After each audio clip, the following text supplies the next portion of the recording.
Hello,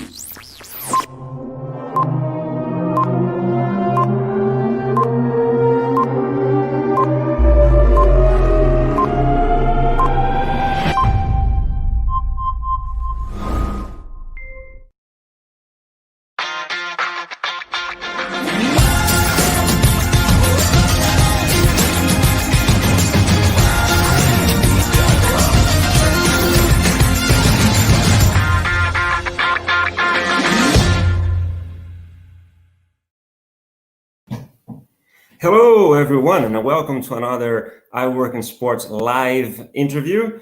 This is the show where we bring accomplished sport business professionals to share with you their knowledge, their experience, their tips and advice in order to help you succeed in your career. If you're coming back, so you know the drill. We're happy to have your participation as well. Would be great if you leave in the comments where you are watching from, and be prepared to participate and send your questions, and we'll get to that. This is always an interactive session.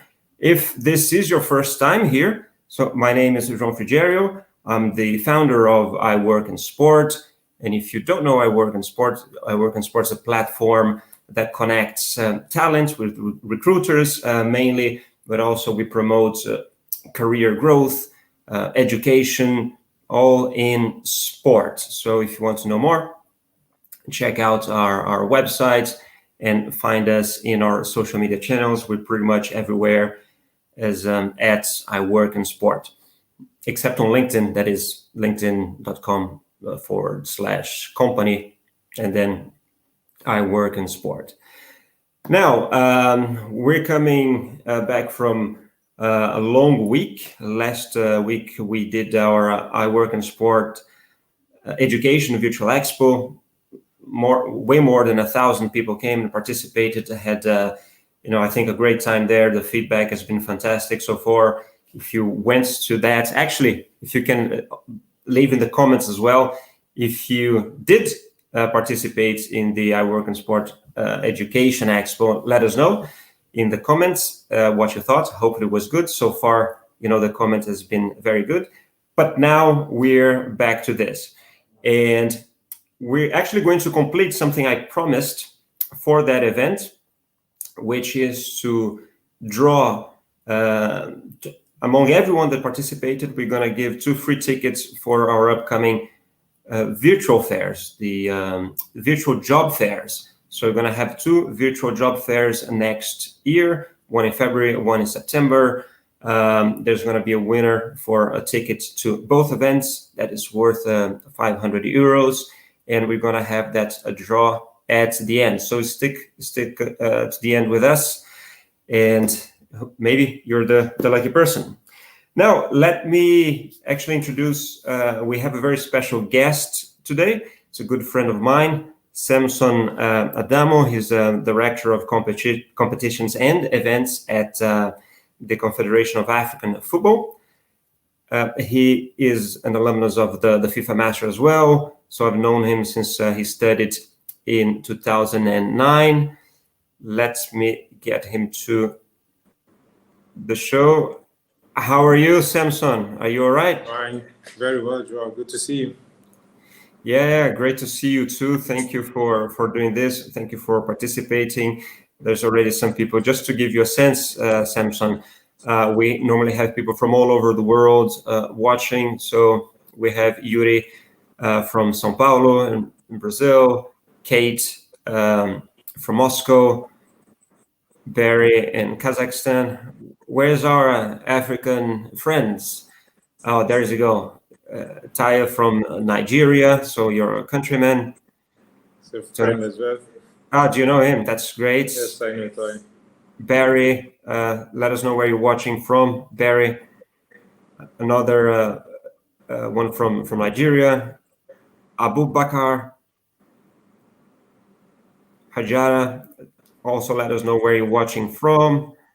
And proficient in Russia. Yeah, this is Hassan Kama. Hey, Hassan. Hassan is a good friend of ours as well. also an alumnus of the course. I think he's in Saudi Arabia now, but from Egypt. Now, From all over. It's good. yeah, from all over the world.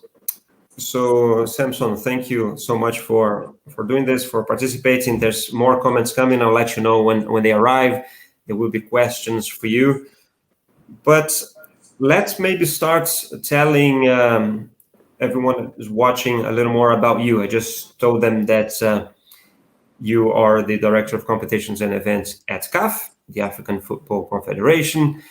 But I mean, there's a long story there. We met each other in 2008, 2009. You were already, I think, involved with sports before, but how did your career progress, maybe even before or after you graduated the master's, and how you got to the job where you are now? Thank you, Joao. It's always a pleasure to speak with you and also to exchange basically experience on the journey so far. For me, this is, and of course to everybody, thanks to everybody that is watching. I mean, it's good for iWorkinSport. It's a great platform. And I imagine this is the boring part of it, talking about myself, which I don't really like to do too much. But for the purpose of this platform, I just give a very brief summary about myself. Because as you know, I did FIFA Masters, but just maybe to backtrack a bit before then, I did my undergraduate studies in Paris, in France, American University of Paris. I did a double major, which is international business and computer science. And it's good to mention that because I believe that has a lot to do in my career, even in sports up until now. I mean, the fact So it was computer science and what? And international business administration. Okay. Yes, exactly. So I had nothing to do with sports at the time, but the fact that Nigerian and I studied in Paris, meaning that I speak French, it's possibly one of the best decisions I've made in my career up until now. Because you know how French is not the easiest language that you can just pick up and learn like that, and English speaking is not so much similar to French. So for you to be able to speak French to a good level, for the English-speaking people that speak French, they will understand very well that it takes a lot of time and effort for you to be able to do this. And the time that you would take, it will be possibly a number of years if you don't live in the country. And even if you live in the country, it takes time. So the fact that I went to Paris to study helped my French to a good level, which I'm still learning now. But I guess that's made me put me at an advantage position over most other people that don't speak. Because you know, now internationally, at least there are a lot of people that speak English and French, but I haven't met too many Anglophone speaking, English speaking people that speak French. So and it requires a lot of investment. So that's has helped my career path a bit. So I did some internships in Paris then, and my first ever sports internship that I did it wasn't an internship, it was actually a volunteer job that I did for the European Olympic Youth Festival. And I remember it was just random that I came across it, and then I went to do that for like a month or so. And it was a good experience because it was the European Youth Olympics game. It was my first exposure actually to like a sports event, which was good. And after that, I got an internship in Sport 5 at the time in Paris. When was that more or less? This was 2007, 2008. Okay. 2008, yeah. So I did the internship, which was good. And during that internship, I had the opportunity of going to Ghana because they had 2008 Women African Cup of Nations, no African Cup of Nations, the men one in Ghana at the time. So I went with Sport 5 doing marketing job, and really the basic kind of marketing job you can imagine, fixing pitch panels. I mean, really it doesn't get lower than that in terms of marketing, just making sure that the advertising boards are in place, and they're not electronic ones, they're manual ones, just working with the laborers that make sure that this is in place. So I did that, and that's when I met, may so rest in peace, most people know him. I met Am Fami, I was a former general secretary of CAF, a very good Yeah. friend, a brother. He's the one that told me about the masters then, and because he did it, so He did of it course in, he it's finished in 2006. Yes. 2006 exactly. So he told me about it in 2008, and it sounded like I didn't know about the masters then. It sounded exactly like what I wanted to do because, of course, I had a passion for sports. I was exposed to sports, and I wanted to work in sports. So it's good, and knowing that having a master's would increase the chances of you working in sports. And since I had an undergraduate business um, diploma, I didn't want to go into an MBA because it's just there. So Yeah. the master's just fit in perfectly with what I wanted to do. So I applied, and then by stroke of luck, also in chance, I got accepted the first time.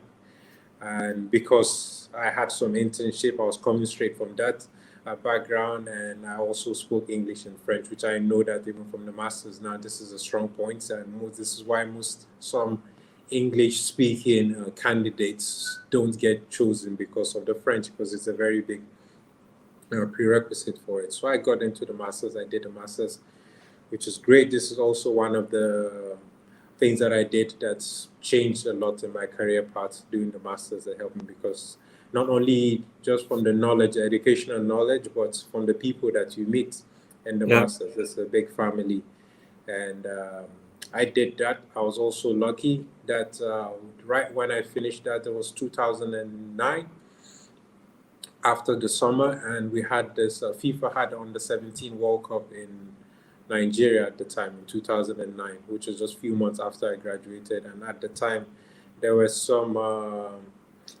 risks in terms of security in Nigeria at the time.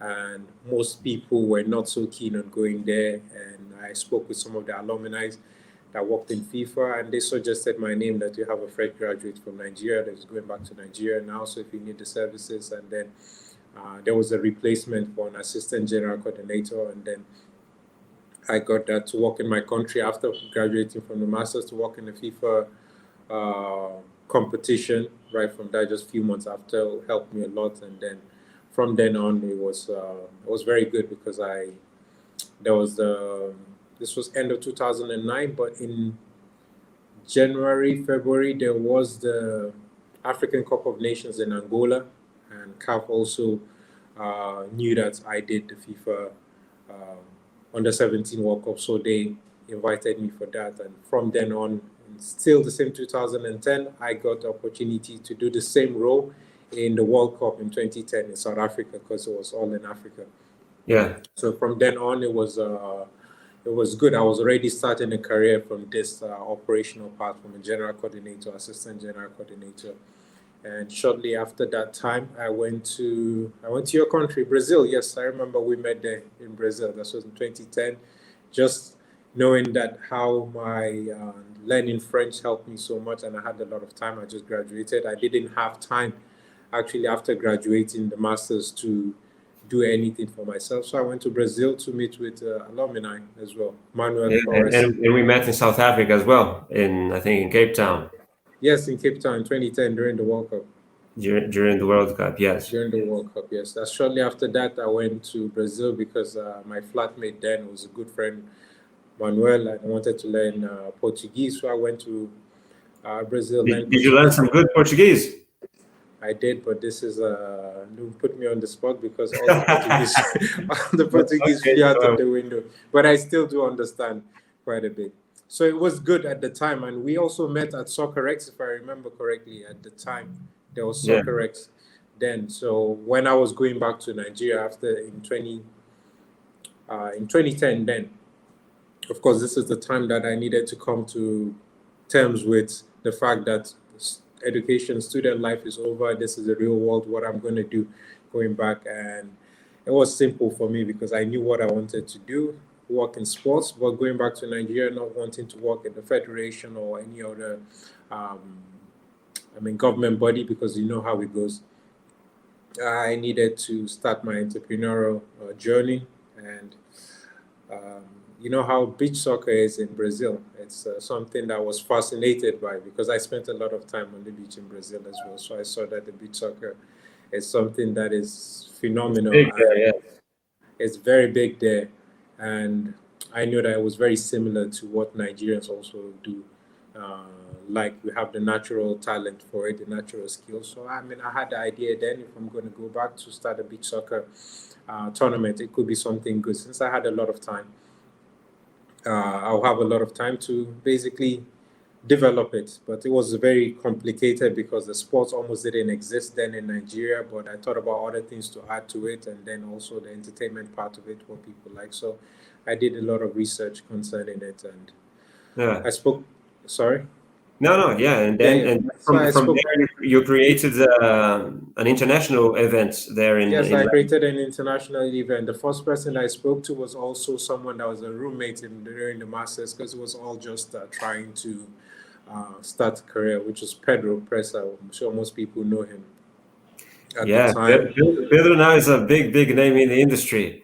Pedro And is a big for entrepreneur people who don't globally. know, he just it was a lot of was in the press last week because Mike Cujo, his tech startup that was revolutionizing broadcasting through the web to the world, was sold to a company called 11. So that was great, I think, for them.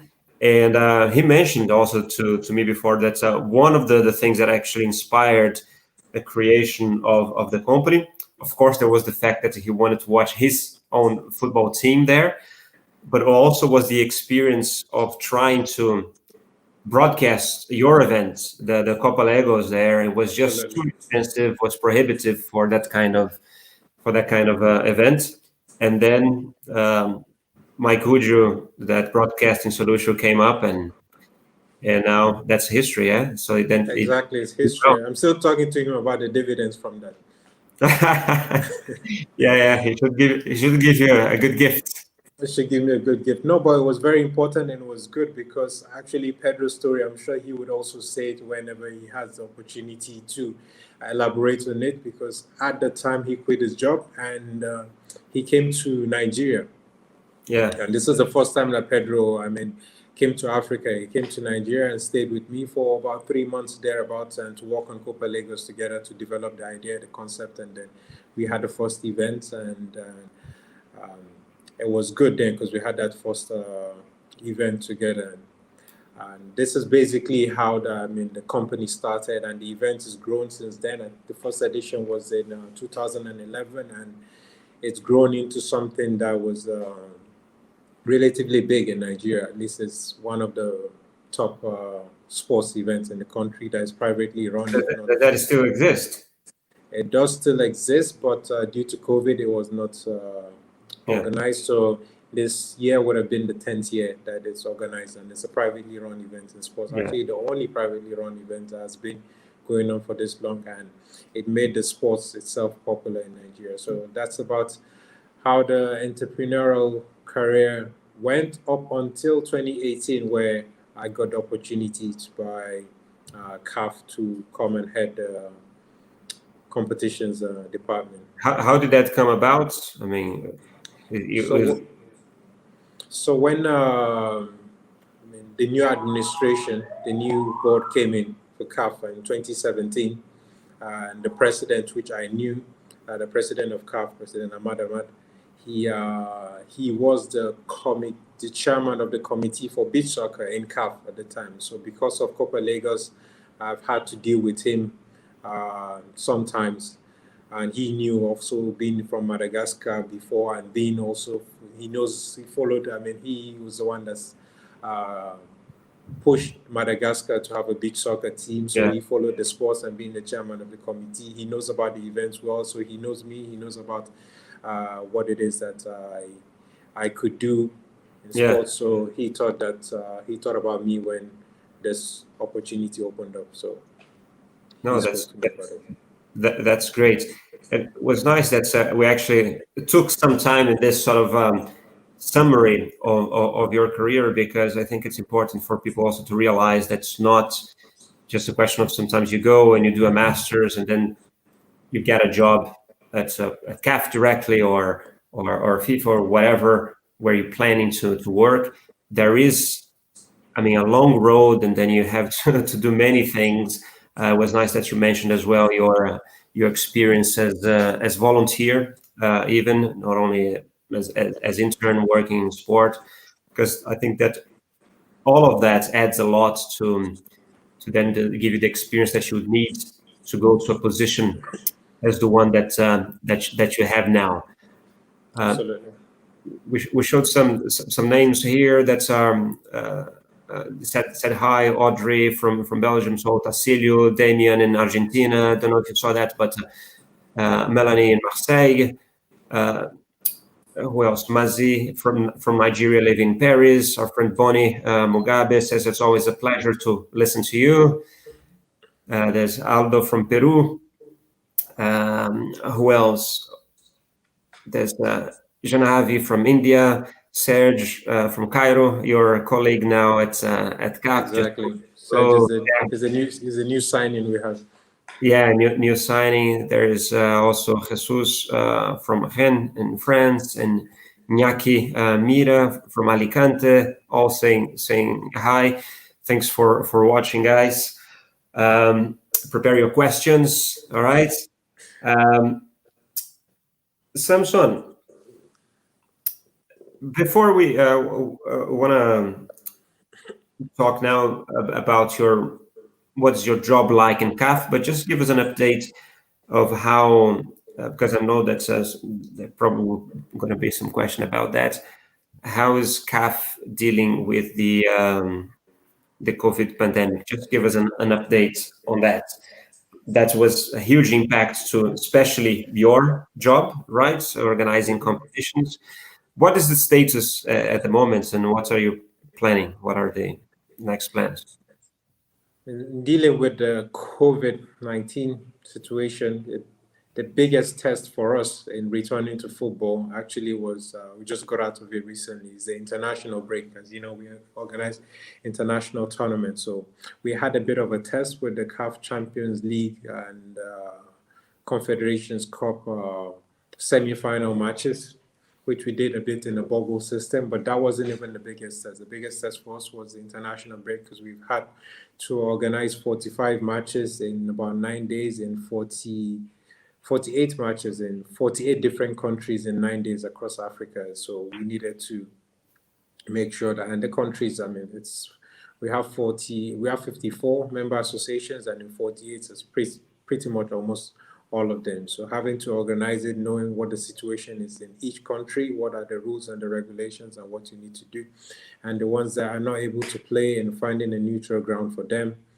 The testing schedule also that needs to be done. It was a whole lot of logistics that required, and it was good because we had the involvement of all the different departments in CAF. I mean, we have also the legal that needed to get involved with the regulatory aspects.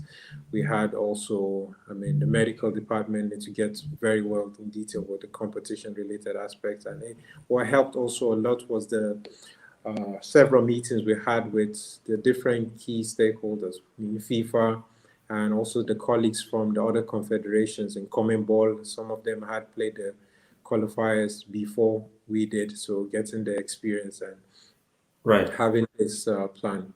Because we actually even had a meeting with all the 48 member associations just to understand what is happening on ground, so that we have rules and regulations to be able to apply.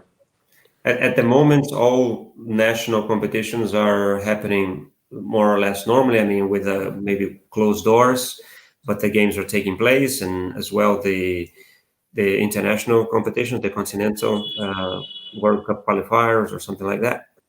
Exactly. It was the African Cup of Nations qualifiers, which we played in the weekend. So, I mean, thankfully, all the 48 matches were being played, not without difficulty, but the good thing is that all the matches were being played. And it's a great success for us that the matches were being played, because you know that Africa has its own specificity. I mean, traveling from one country to the other is already difficult under normal circumstances, not adding COVID to it, but then having to find flights in the COVID time, and maybe even connecting flights might not go on a schedule, is something that we had to deal with also. So for all the matches to be played is a great success for us. No, good. It's at least it's working well. I had the South American qualifiers in my head that they're playing already for the World Cup. Brazil is Exactly. doing well. um, Now we played some of the matches also with spectators because we tried it, and at least with reduced capacity. I think about 11 of them played with spectators, which is good. We worked with the local government as well, and I mean we took the chance, we took the risk, knowing that hopefully this will not be the case. But we don't know how long we have to live with COVID-19, with the virus. So if it's going to be like the new norm, as people call it, we have to find a way dealing with it and playing with fans and see how it is. And luckily, which is a good thing for us, we had about 4,162 tests that was done, and only about 30 were positive, which represents like not even a 1% of it. So it means there's a lot of logistics around it. And out of the 30, unfortunately, some key players for some teams were tested positive. Like Egypt, you had El Neni that plays for Arsenal, Mohamed Salah also, but the two yeah, players from Egypt yeah. were tested positive. So at least the numbers were not alarming. Okay. Well, it's there have been cases everywhere, really, except in the NBA bubble, apparently. But but Samson, so for people that are sort of watching us and now want to understand a little better your job, I think, I mean, the job title give us a sense of what it is. You're director of competition and events, but perhaps not very clear what is your day to day at work. You mentioned that you have to deal with 48 sort of nations and to get the competitions running and see sort of the needs of each one. But try to give us in a short amount of time a sense of your job, almost like a job description of what it is. Before you do that, so I'm going to ask people that are watching if they're liking it, if they're watching at YouTube, want to hit that like button. That would be great. Let's show Samson our love. Nice, good. Um, so the way I look at the job that we do in competitions, it's almost, to put it in relative terms, is almost like organizing a show, an event every week in different countries at the same time. And this is what we do because we have club matches across the continents played every weekend, and we have to just plan the logistics back to back. So on a daily basis, I mean, the good thing about my job, honestly, is that not every day looks the same. I mean, there are different things that you have to deal with on a daily basis. But our job when we're not in tournament is heavily administrative, which is communicating with either the clubs or the national teams on preparing for the matches which we have to be played. So it's mainly writing them letters and confirming the venues that the matches will be played, and also appointing match officials for the matches, and then communicating after the match, monitoring the matches after the matches, and sending the things that needs to be improved, and if there are sanctions that needs to be given to the teams, they'll be given the sanctions. So all this are mainly communication and letters, and preparing also meetings with the relevant committees that are in charge of the competition, because they are the ones responsible for the regulatory aspect. We propose to them also things that need to be amended in the regulations and all of that, and setting up the meetings, having the meetings with them, and mainly communicating on a daily basis with the teams. And if they have any challenges, we communicate with them, making sure the match officials get to the venue on time, that there are no issues, making sure that the teams are well received when they arrive, and making sure that the stadium, they're playing in the right stadium, and the stadium is approved, and all of those administrative things, just in summary. How many people do you have working with you? So in the competitions and events In the team? competitions team, a total of 9, and we have about 11 competitions now. There's a 12th one that will be launched next year. So there are 9 people in the department. As I said, Serge is the latest signing that we have. We were 8 before, now we're 9. Good. And well, and one thing you mentioned, the importance of learning French many years ago, sort of for you. And for CAF specifically, there's several positions that would require not only English but French as well, right? Is that like for everyone, or if you don't speak French, you still have a shot at? We have people in CAF that speak only one language, but rarely, and it depends on the department. At least as for competition, it's very important to speak both languages. We have one person that speaks two languages, which is Arabic and English, but the person is making a lot of effort personally to speak French because understand how difficult it is to communicate. Since, as I mentioned earlier, our job really is administrative when we're not on the field and dealing with the different federations. As you know, we have more French-speaking countries in Africa than English-speaking, and both of them you need to communicate with them. Your job requires communicating with them on a daily basis. So if you have difficulty communicating with them, then it makes your job a lot more difficult. It's not that it's impossible, but it's just much better to have someone that speaks both languages. So, Samson, I'm going to propose here an exercise of self-reflection.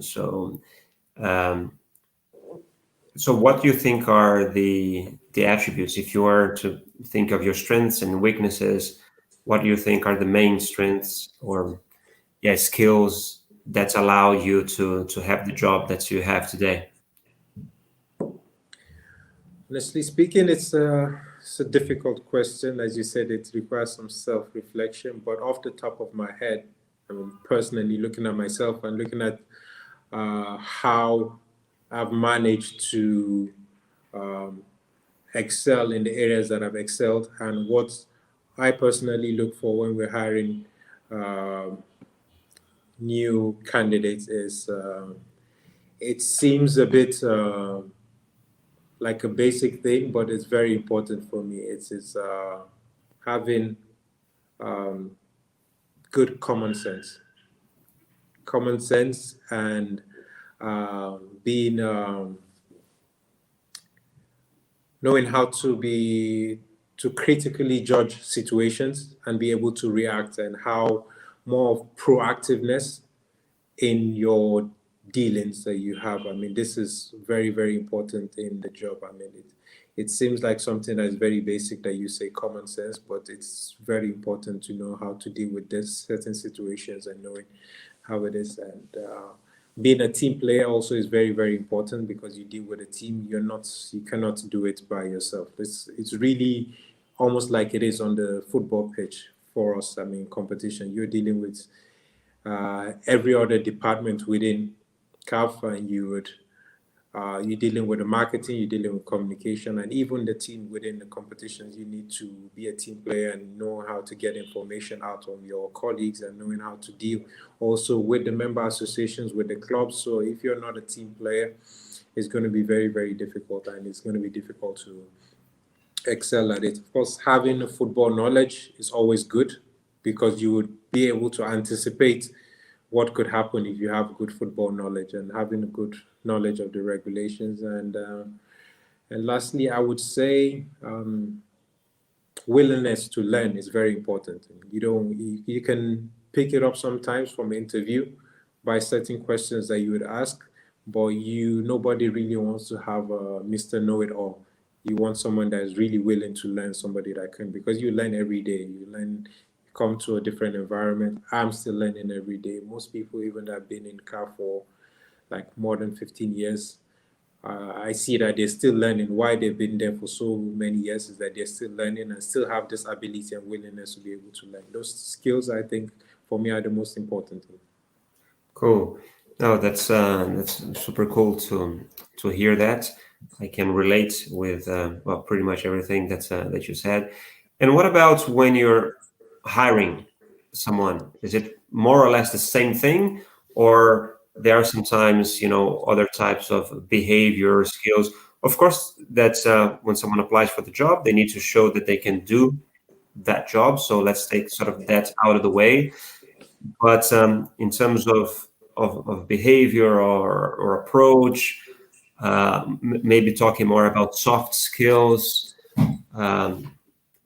is there something specific that normally, gets your attention? Based on experience, for me, it's more or less, it depends on the role that the person that we're looking for to hire and the different skills. Like I always relate it to football team. There are different skills that are needed for different positions, on the pitch. And there's sometimes that you need somebody that is extremely creative, and the person doesn't need to be as detailed to work on certain aspects of what is needed for the job. And there's sometimes that the job itself requires, the position itself requires someone that is really meticulous, somebody that is detailed, someone that's really well organized and is very administrative. So we have a mixture of that on the team. And from experience, from being in CAF, I've realized that you can't even have a general skill that you're looking for and apply it to everybody. The team needs to be extremely dynamic and the different things that you're looking for. So the team works with the different people. I mean, I have one or two persons on my team that is not crazy about football, which is good because the person is able to really think outside of football and not be clouded by certain things that is maybe common for someone that likes football, that will be able to do, and it's helped us in different situations to be able to come out of difficult situations. So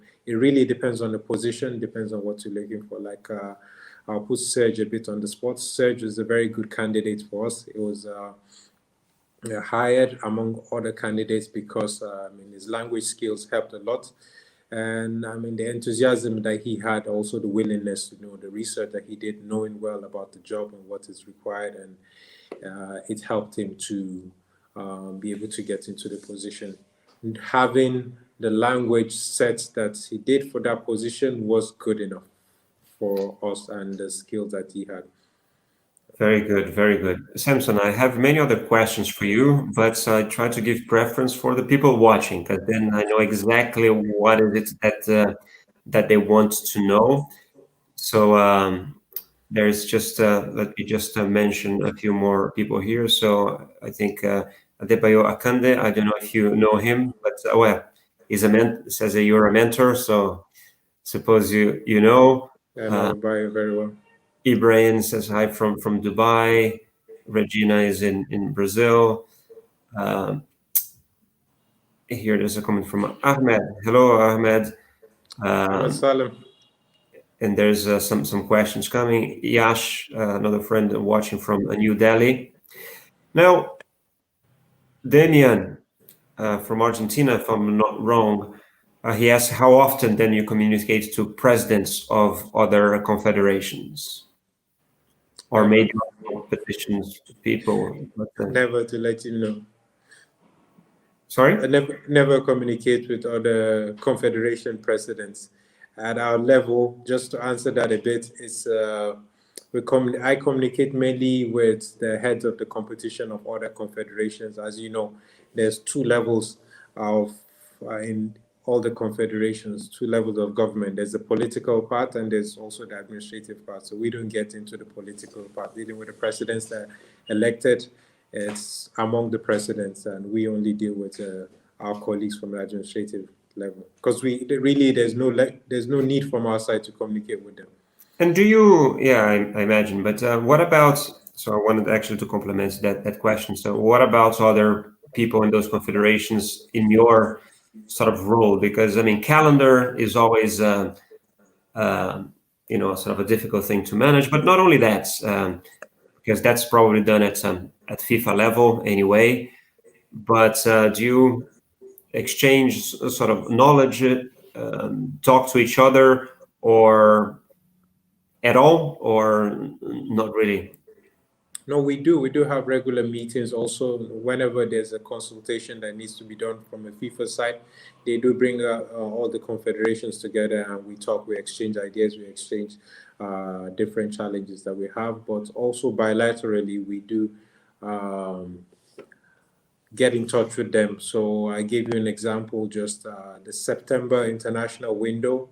CONMEBOL did use it for official matches, and we canceled it because we're still into the heat of the COVID-19. So I had a lot of conversations with Hugo, who is the director of competitions in CONMEBOL, just to kind of get from him the first experience that they had in dealing with the situations and some of the things that they had to deal with. And this was very helpful also for planning our own November qualifiers. Okay. So every now and then we do get in touch with them. That's good to know. So Yuri Dominguez asks if there is an analytics department at CAF, and then what kind of data is analyzed. Would you know about that? Yes, normally for analytics in CAF is the development department, and is mainly done after major competitions that they gather the data and the analytics for these competitions, and it's from a technical point of view from either the TSG, the technical study group, and also the data from that competition. But I do agree that this is an area for CAF that we need to improve on a lot, so that we're not fully utilized yet or taken advantage of. So data analysis, it's an area. So I'm sure that whoever's asked have done a bit of a research and know that it's somewhere we're looking at improving. Cool. Jesus asks a simple question here, but where can I apply for one of those jobs?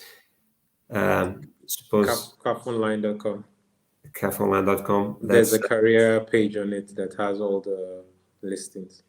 By the way, let me say hi to Marwa Hassan, Hossein. What's her last name? Hossam, Hossein. our Marwa. queen of HR. Yeah, she's lovely. Marwa, I hope to see you soon again next year. There is just checking a few more questions here. About more your entrepreneurial experience here, Samson. So Jara Hussaini asked, how did you navigate the legal dynamic when setting up a beach football in Nigeria?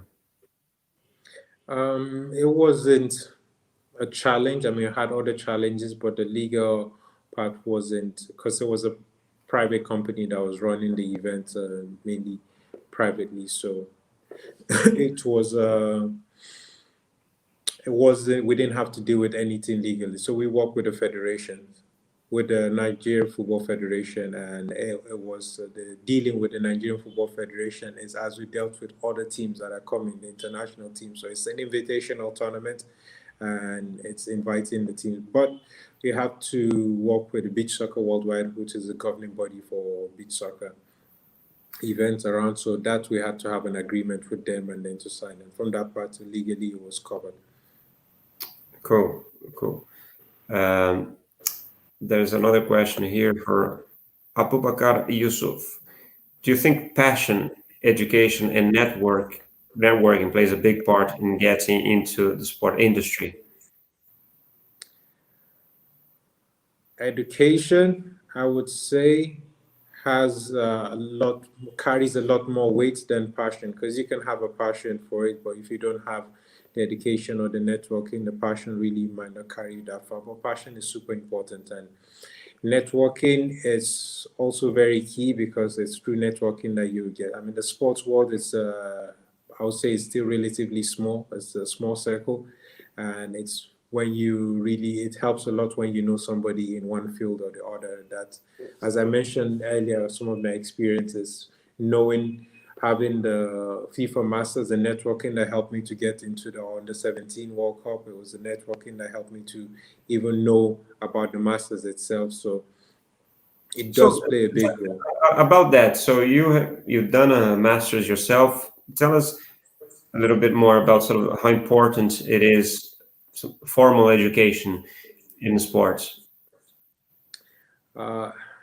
It's quite important. I think it's very, very important, and important not from the aspect of the content of the course itself that you learn, but because sports now is specialized. I consider sports being specialized as most other industries that you have. Like if you have a legal background, and you need to have a legal background to work in as a lawyer, also medical, and if you're a journalist, you need to have a journalistic background for you to be considered for a job in journalism. So sports as well has become that specialized that for you to be able to work in sports, you need to have some kind of background, either education or have worked many years in sports. But if personally, if I have before me two candidates and one that has an educational background and the other that's had many years of experience in working in sports,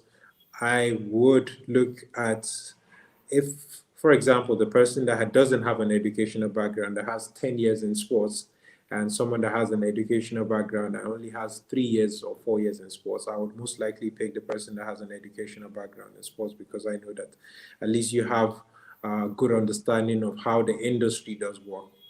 And you have, because Interesting. that's what the sports education does for you. And like I said, not so much even the content of the course because I mean, the masters helped a lot, but just having some kind of skills, or even communication skills, having the knowledge of how things work and knowing where to fetch the information that you need to get. This is what the education background does for you. Having like a basis of how things operate. It's very important. Interesting. So Hassan Al-Kama asks, what are the chances? Well, he did the FIFA Masters as well. So he asked, what are the chances for FIFA Master alumni from Africa at CAF to get a top position like you? There are several, I think, alumni in several positions there. You just hired Serge, but I think he's asking about the director level.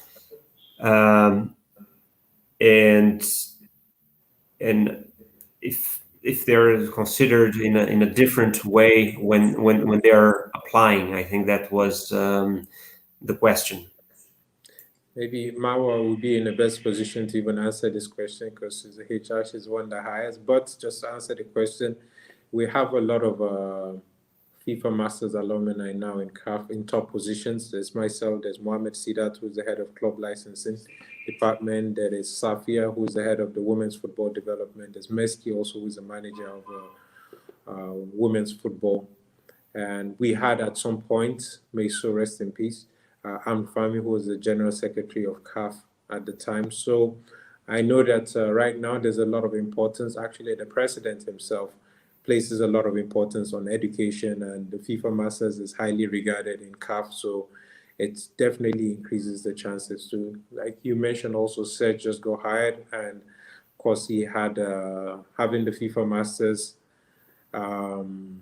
plays a big role because the FIFA Masters is considered as one of the top 3 or 5 now. I can't remember in terms of having a Masters in sports. So it's one of, I would say, it's very basic. It's like considered the Ivy League of sports masters program around the world. So if you have that, you're definitely a more suitable candidate in everywhere. But there are also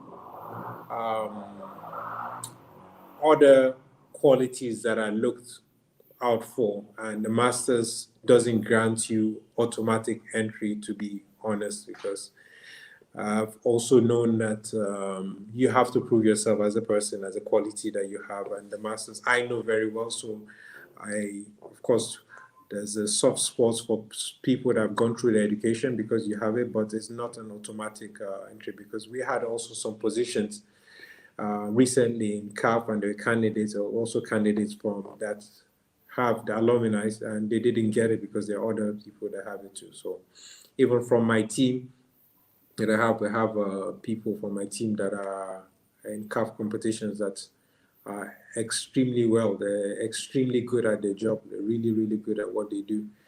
And Yeah, they didn't do the masters, and they would be better candidates and even maybe some of the people that have done the masters if you're looking at it. So the masters, and they have not done it, so it's not automatic. And yeah. great. Okay, great to Samson. There's a few more questions coming. I also have a few more questions for you. My name is Tash. Asks, what advice would you give to a young Nigerian who wants to have a career in sports? Is it different for men and women? I think then she asked about learning French. You already said that it is an important asset, so you very much recommend, right? But talking about the difference between men and women, what would you say about that? Um, for, women in sports is a very hot topic now, and especially even for CAF, we're doing so much in women's football now. And for the first time in the history of CAF, we're actually advertising, promoting women's football in men's competition. So in the Champions League or Confederations Cup final that we did, there was a new campaign or the strategy slogan that we had. It's time is now, that has been advertised in the men's competition. So this is the first time we're doing it. Created a women's football development department, and a lot of women being hired. I don't have the figures in my head, but in CAF we're hiring a lot. Possibly it's not more than maybe 60-40%. I would say is the proportion between men and women within CAF right now, because it's very close. So, but to answer the question directly, it's the chances. I know that previously it wasn't the case, but right now the chances are increased, and I think men and women have equal opportunities now within. I'll speak specifically about CAF that I know very well. If not, maybe even women have better chances of getting in CAF now than men do have, because the proportion is impressive for us. Okay. Samson, going back a little to your careers, what would you say was your biggest challenge professionally? Biggest challenge professionally, I need to think about that. But maybe I would say it's making a decision to leave the business that I built and started for so many years, and knowing that a lot of the sacrifices that had gone into it, and it was very good, because it was everything that I wanted to do. It's something that you built from scratch, and you've seen how it's grown and it's growing, and having to decide to leave that and come to join the workforce and the paid employment is a big and a very difficult decision that I had to make. But no regrets.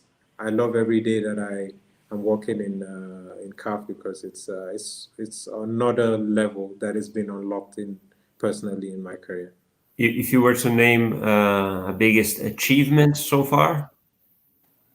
So far, biggest achievement. It's difficult, but off the top of my head is the what we just went through this last weekend, being able to organize 48 matches in 48 different countries with all the different challenges that we have. We cannot begin to imagine the kind of challenges that we have had to deal with in the last few days with this global pandemic that we had to deal with. And yeah. And maybe more at a personal level. There's, I think, a sun coming in here. Yes, screwing up my light. What about so you more on a personal level? You have been at several competitions, World Cups, African Cup of Nations. Maybe met many of your childhood stars or something. What's your favorite? Yeah, maybe your favorite moment in sport. Favorite moment in sports is That you lived or your in your that I career. lived career. I would say is watching the World Cup as a fan, because I never get to watch football as a fan. I'm always working in football competitions, and I've almost forgotten what it felt like to go to the stadium and watch football as a fan. And going to watch in Brazil, Nigeria, Argentina played a match, and they played an incredible match. And that it was possibly one of my favorite moments from working in there, being able to enjoy it as a fan and seeing how good of a match is, and not having to worry about anything in the stadium. They always They always play good matches, Nigeria and Argentina. Nigeria could play the worst match with any team in the world, but when it's with Argentina, it's a different. It's on a different level.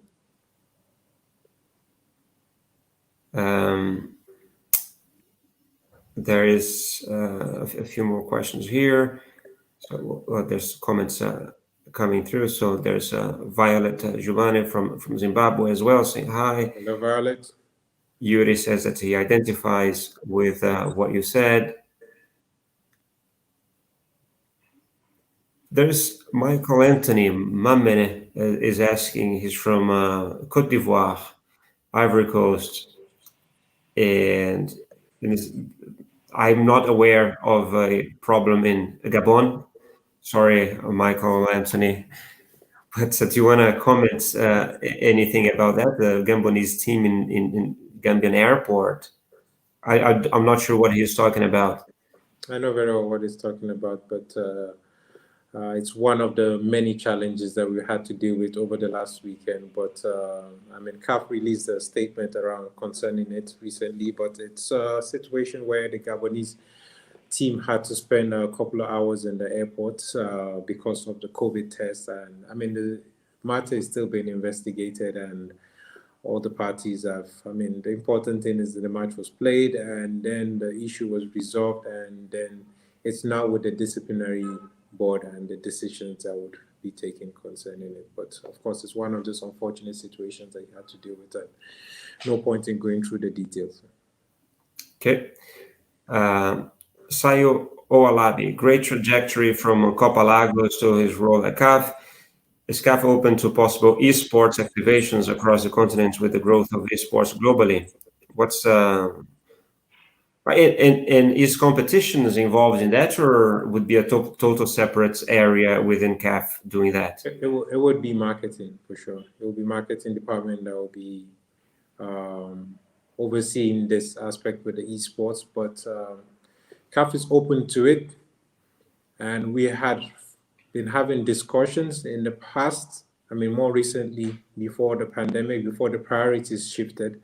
But we've been having conversations with esports, also even getting some of our teams and some of our players playing in our competition on even some of the FIFA games on either PlayStation or Xbox. But the conversation has been going, but right now is a bit different because of but we're open to it. We're very well open to it. And, yeah. Okay. Samson, we're approaching 1 hour. So we're going towards the end. There's a few more comments. So Diana says hi from Leicester. So watching on Juan David is from Bogota. Also saying hi. So Ilham says that's a great session. Thank you for that. Thank you. Listen, so Samson, I want to thank you very, very much for doing this, for participating, for sharing some of your knowledge, your story with us. Before we go, well, there's two things that we're going to ask you to wait, because there's some people I think waiting for a draw that I'm going to do now for some free tickets for our next edition. Hope I'm eligible to participate. You'd be my guest. You will be there. CAF will be there hiring. Hopefully, they participated in one of them already. And don't know if you want to answer right now or you want to think about it. So I would ask you to recommend maybe a book for anyone that is starting a career in sport, and also don't know if you're into podcasts or you watch much on YouTube. So any channel that you would like to recommend. So maybe think about that, and now we'll do the draw while people is waiting. Okay. Okay. I'll put you on the background. Don't go anywhere, please. I will come back to you. No problem. Oops. So for everyone that is watching and want to know if you won free tickets for the upcoming iWorkinSport job fairs, virtual job fairs that will happen in February and September next year. What I'll do is I'm using this online tool. So it's a random results, randomresult.com. If you guys want to watch it, use it at some other time.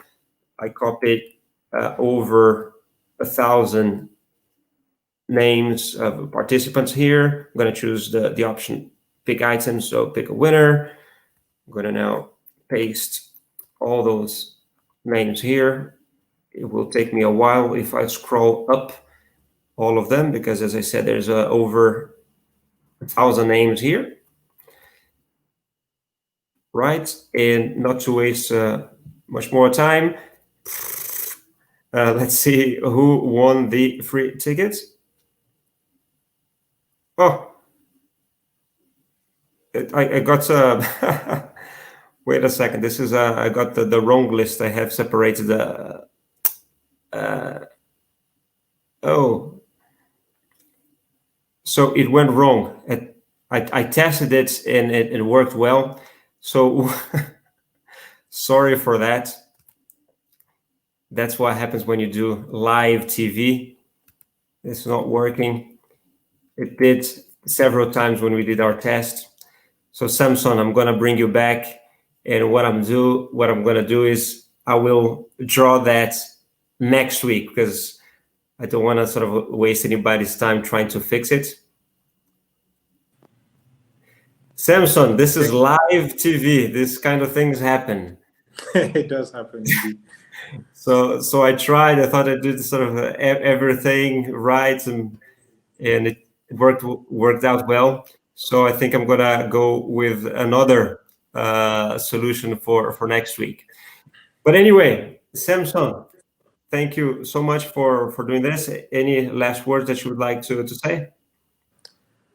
No, you're welcome. You asked me 2 questions about the podcast, and Oh yes, of course, yeah, about the books and the about podcast. the book and about the I got podcast. excited with this malfunction of the app. No worries. So with the book is a bit difficult, but this is something that is mostly personal for me. It's, I mean, all the things that I've had to deal with and whatnot is, I'm a strong believer. So the book I would recommend is really is the Bible that helps me, and I'm guided by that. So that's the most important book for me that I use and I apply to every aspect of my life. So yeah. So Okay. that's that with that. And for the podcast, there's actually a podcast called Out of Home. It's OOH. It's available on the Android, also on iOS, and it's a really cool podcast. It's a bunch of guys that they live in Amsterdam and they discuss sports and culture, and they talk about it from a different angle, which I find completely unique, and it's a really pretty cool podcast. I've listened to a lot of podcasts, but that's for me stands out a lot. So it's What's the name of that one? Out of Home. Out of Home. Yes, Out of OOH. Okay. Yeah. Yeah. All right. Thank So I you for recommend that. sharing that. So thank you and for being here with us. It was super nice that we had many good comments and questions. Thanks for everyone that's participated and sent your questions too. I hope that I went through all of them. Sometimes I get a bit lost here because too many came through.